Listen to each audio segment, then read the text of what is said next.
Shooting it raw? Yes. Shooting it raw.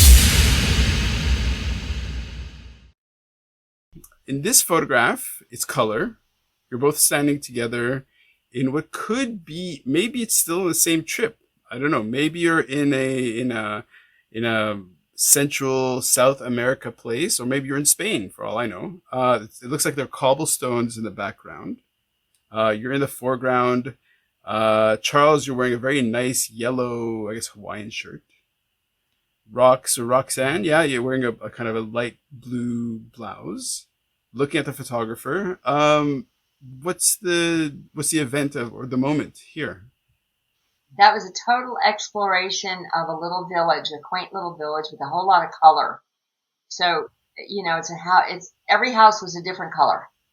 So, they weren't rich, expensive homes. They were modest, but the color was just vivid everywhere. It was just fun. In Dallas? No, it actually wasn't. It was actually in San Juan. It was in Puerto Rico too. Yeah. Oh, wow. How often do you guys go traveling together? We've done 3 of these publishing at sea cruises. So they're like a 7-day cruise where while you're at sea, you sit in workshops, and we've actually delivered a couple of workshops for some of the other authors. And the rest of the time you're free to go explore if you want to when the boat's in port. Mm-hmm. And the ship, it's basically populated with other authors, so you get to sort of feed off each other, or it's... So the ship itself is populated with a whole lot of 2,000 of our closest friends. Oh. But the actual workshop is usually between 20 and 30 people. Okay. So what kind of... Give me an example of one of the workshops that you gave. So one of the workshops that we gave last year was the elements that are needed to consider whether you want to put together a trilogy or a series, and how you would do that, how you would construct that, and how you might alter it if you started out in one direction and went a different direction. So we did one on that, and we also did one on metaverse. What do you mean by metaverse? Yeah. Metaverse is a new term emerging, Rand, and basically what it is, it's a part of it is already here, and some of it is still evolving. Mm-hmm. So the piece parts that you would imagine is that there's a storytelling event, obviously, but maybe have do a mashup with a gaming company, mm-hmm. so that you create is you have an on-ramp for readers to join in a more immersive, collaborative environment using augmented reality, the goggles, and seeing some of the graphics come to life in 3D, some of the rendering from some of the high-powered graphic chips that are available, and available anywhere on the internet, because that's where it be served up as a cloud-based application. So if you're a writer like yourself, and you come up with this, swell, fantasy vision for, I'm going to pull together all my troops, and we're going to go, slay this dragon, and the dragons are, they're flying, and you can see, and you maybe experience a 3-dimensional version of what was going on, rather than just reading it on paper. The other attributes to go along with that would be, how do you make money as an author on that? And that's where you get into some of the interesting attributes. And we don't have time to cover all of it, but it's like the cryptocurrency, the net fungible tokens, creating your own universe, if you will, to invite people into. So we see that as an evolution of storytelling. Around the fireplace, to the printed word, to the audible, to an immersive thing that feels 3D while you're... And it could change the story direction. Sure. So if you wanted to be the main character and you want to do something a little different, you could actually, in theory, change the story direction. Right. So do you remember those books, Choose Your Own Adventures? Uh-huh. Right? So in a sense, you're kind of fracturing the narrative quite a bit. And how much of what you're proposing, or what you talk about, or what you've done is more akin to writing a screenplay than it is to writing a proper classic novel? Quite a bit. There's a lot of parallels to that. I mean, we've done some screenplays ourselves. Not quite as satisfying for us as storytellers, because it's a very rigid discipline from our point of view. So my hat's off to anybody that says they're a screenwriter. Like, okay, good for you, because I'm not as accomplished at it as I'd like to be. So we're more of a full on novel kind of writing as opposed to a screenplay type. And I have read books that were done as screenplays, and it's always got the screen direction. The lights go up, the lights go down. That's not how we do that. That's not how we. What is your process in terms of? I assume you come up with a story almost like co-directors of a movie, and so you're coming up with a plot or whatever. But who sits down and actually does the typing? So we come up with an idea, just like you say. And we talk about the characters that are going to be in it, and then we rough out the different chapters that we believe are going to start out. And we usually only do 15 to 20 chapter rough outs at a time, and we collaborate and talk when we do that. Okay. And then each of us are assigned a chapter. Oh. And so he writes one, I write one, and so forth. And then we bring them together and smooth the voices. Right. That way, the objective is that you shouldn't be able to say, "Oh, Charles read this one or did this one, Rox did that one." I can tell because the styles. We go to an extreme amount of work to make sure that it's polished so you can't tell where that idea came from. And so it's very much a part of our patent pending technique called literary badminton. Okay. Amazing. What is the most so far, because it's a relationship of creating these kinds of books that is more than a decade now. Was there ever a moment where you guys were like, no, there was like, you just disagreed with each other and thought, okay, this is just not, I wouldn't say that there was conflict, but that there was an active disagreement about direction. On a story? Yeah. Oh, absolutely. Oh, yeah. We count this week, or you want to count for the whole time? No, just pick the one that's the craziest, where knives came out. Oh, we don't do knives, but okay. I think that the craziest one where we had a disagreement was where we actually shelved the whole story. Oh, wow. For 5 months, close to 5 months. It just became it was too sensitive a thing. It was like, okay, we're just not going to write this one.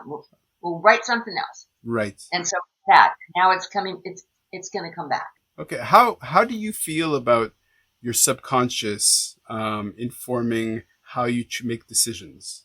Well, a lot of times what will happen is that I'll wake up like I did this morning. I go, I know what I want for that ending. Yep. I know where I want to take it. The characters are telling me this is what we need to say. This is what we have to do. A lot of times that's where that inspiration will come into place. It's like, now I know how to be able to repair what, I positioned poorly. Right. That's the kind of subliminal stuff that percolates all the time. Sure. Through my existence. Or we get up and we say, oh gosh, I know I'm supposed to do this chapter, but this is what has to be done. So we write something totally unrelated to where, quote unquote, we should be in our spreadsheet, because we keep everything in a spreadsheet. I love it. And so sometimes we'll write something that's really good, but it doesn't belong anywhere yet. Mm-hmm. So we may end up pushing it down to where it does belong. Or we have been known to write to it. If it was that fun that we want it included, we'll write to it. The record on that one was taking it from chapter 2 to chapter 50. Okay, sure. I mean, look, it's writing in a way. It's always, I don't want to say cut and paste, but it's construction, right? So, of course. Exactly. We do cut and paste, though, because everything is done, electronically. Sure.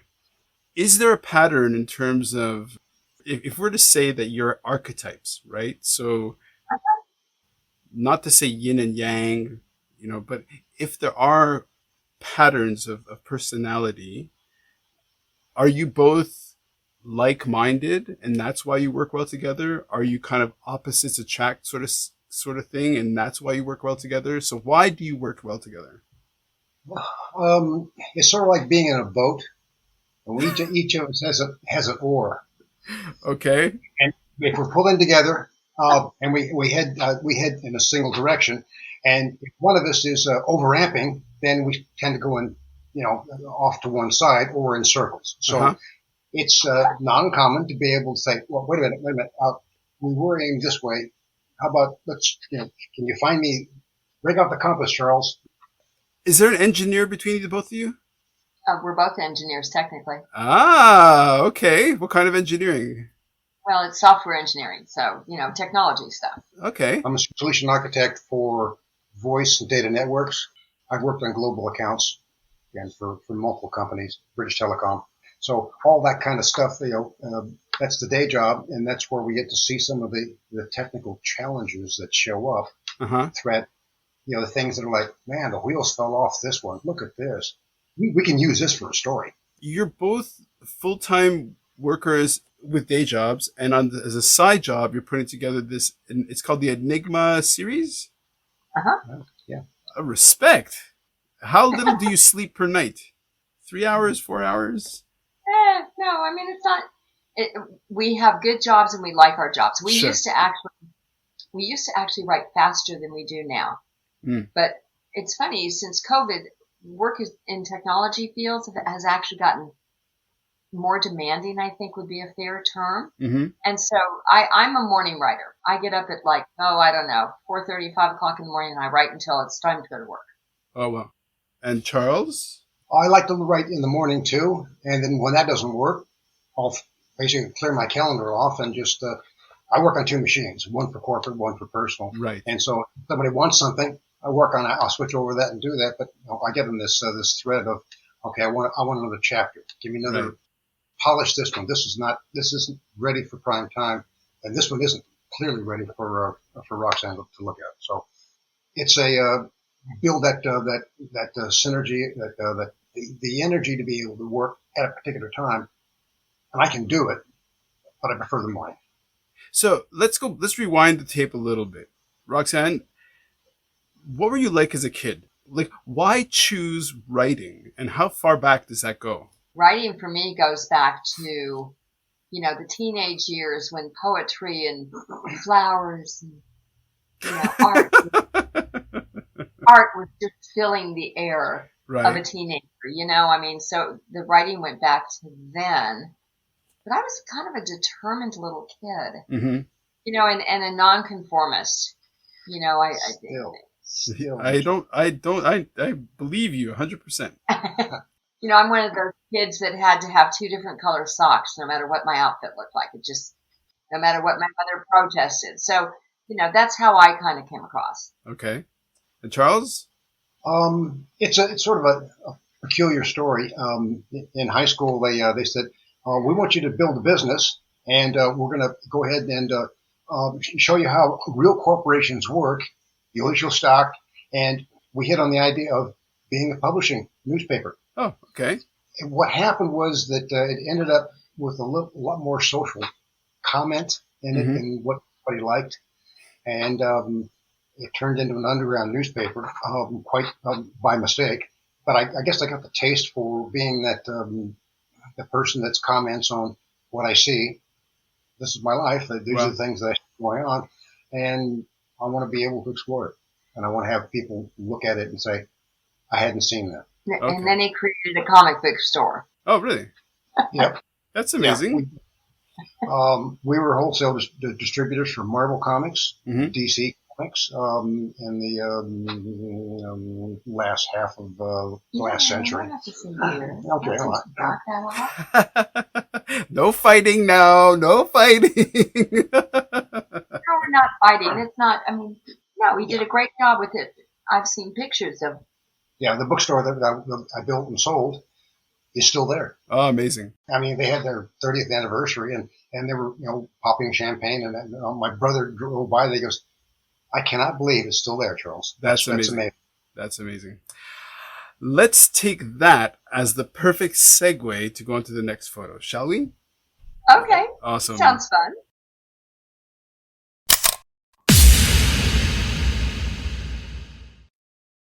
So is life really a gift? Really? Can you make every second count? That's the whole point of the podcast. So if you like what you've seen and you're inspired, because that really is my mission, then please give it a like, subscribe, and share. Shooting it raw? Yes. Shooting.